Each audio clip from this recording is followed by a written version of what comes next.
Hi అండి, welcome back to our channel. ఇంకా ఈరోజైతే నాగుల పంచమి. అందరికీ ముందుగానైతే నాగుల పంచమి శుభాకాంక్షలు.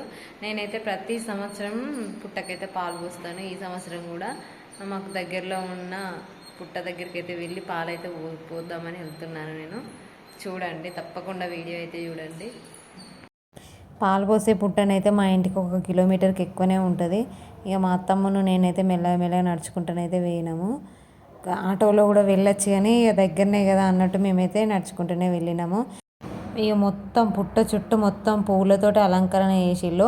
అసలు పాలు పోద్దామన్నా కూడా గింత కూడా సందు లేకుండా మొత్తం పూలతోటి అలంకరించిళ్ళు.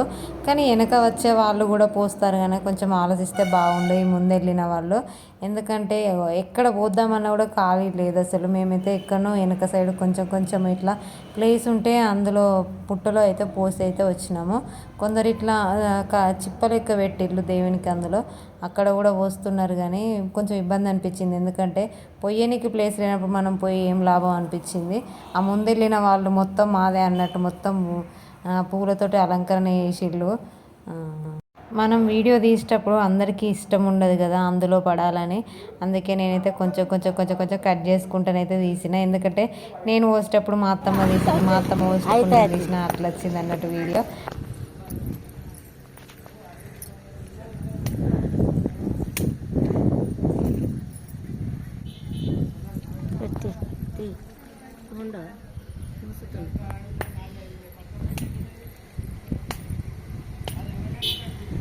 ఉండిపో అట్టగల అట్లా 5 ఇట్లా పోయి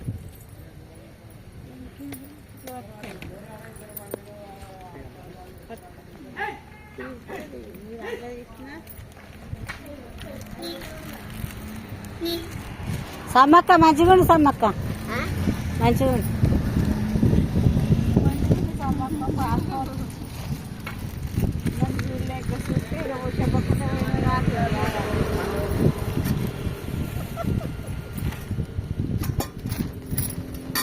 కుంకుమ పసుపు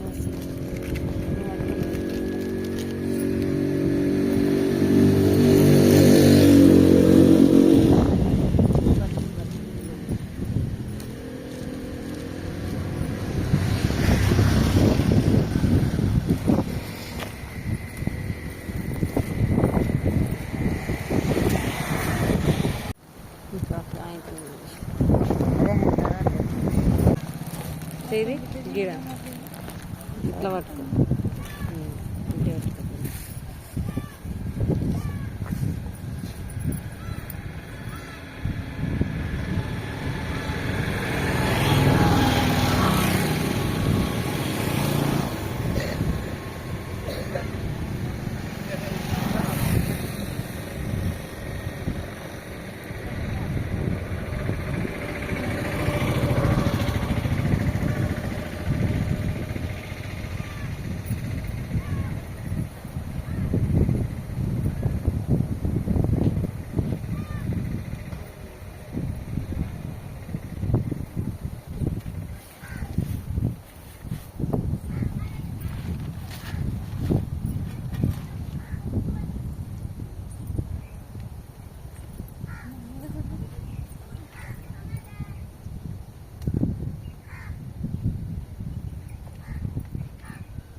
ఇక మొత్తానికైతే పుట్టకు పాలు పోయడం అయితే అయిపోయింది. వేప చెట్టు కింద ఉన్నది. అసలు మేము ఇంతకుముందు పోసినప్పుడు అయితే పుట్ట కొంచెం పెద్దగా ఉండే, ఇప్పుడు ఎందుకో అట్లా చిన్నగా అయిపోయింది. ఇక పుట్టకు పాలు పోసుడు అయిపోగానే ఇంటికి వచ్చినాము. ఇంటికి రాగానే మాకైతే నల్ల అయితే వస్తుంది. నల్ల వస్తుందని కూరగాయ చెట్లకైతే నీళ్ళు పడదామని అయితే మా కూరగాయ చెట్ల తోటలకైతే వచ్చినాము. మా ఆయన మునిగకాయలన్నీ తెంపిండు. క్రికెట్ అయితే ఆడతాడు, అంత గట్టిగా ఉన్నాయి అన్నట్టు అవి. చాలా రోజులు అయితే అంతే, కానీ మేము తెంపుతున్నాం కానీ చుట్టుపక్కల ఉన్న వాళ్ళు అయితే ఖచ్చితంగా తెంపుకొని పోతారు. ఎట్లా అంటే మాకు ఎట్లా తెలుస్తుంది అంటే కింద అయితే పడి పడి ఉంటాయి అన్నట్టు అవి. ఆ కాయలు అనేవి మునిగకాయలు అనేవి కింద అక్కడొకటి పడి ఉంటాయి. మన ఇంటికి తెంపుకుంటే మాత్రం మనం నీట్గా చేసుకుంటాము. అదే మనం దొంగతనం చేయాలంటామో ఇట్లా హడావిడి అన్నట్టు ఉంటుంది కదా వాళ్ళకి ఎట్లయినా. అందుకనే అక్కడొకటి కాయలు అయితే కింద పడి ఉన్నాము. అంటే మేము ఇంతకుముందు చూసినప్పుడు చాలా కాయలే ఉన్నాయి, అవి కింద పడడం వల్ల ఎవరో తెంపుకోవేరు అనేది మేమైతే గుర్తించడం జరిగింది. ఇక మేము పెట్టకున్నా కానీ మా కష్టానికి తగ్గ ఫలితం అయితే ఈ కంది చెట్లు ఈగురుతోటి మొత్తం ఇట్లా పెద్దగా మళ్ళీ ఫస్ట్ నుంచి పెట్టినప్పుడు ఎట్లా వస్తాయో ఆ ఈగురులు అయితే ఆకులు అట్లా అయితే వస్తున్నాయి. కానీ మంచిగా చెట్లు అయితే మంచిగా మొలిచినాయి. కానీ అవి ఎట్లా కాపు అయితే ఎట్లా వస్తుంది అనేది కొంచెం టెన్షన్గా ఉన్నది. ఎందుకంటే అవి ఎండిపోతే మళ్ళీ పీకేసి కొత్తగా గింజలు పెడదామనే ఆలోచన ఉండే, కానీ అవే ఈగురు వచ్చి మళ్ళీ ఎప్పుడు దాని లెక్కనే అట్లా ఉండే వరకు ఎందుకు దాన్ని తీసేయడం అనేది అట్నే ఉంచినాము. చుట్టూ మొక్కలు అయితే నేను చాలా రోజులు అవుతుంది ఇందులో వీడియోస్ తీయక. ఇంత ముందుకు గోంగూర కూడా మస్తు చెట్లు అయితే వీకేసినాము, అక్కడొకటి ఉంచినాము. ఇక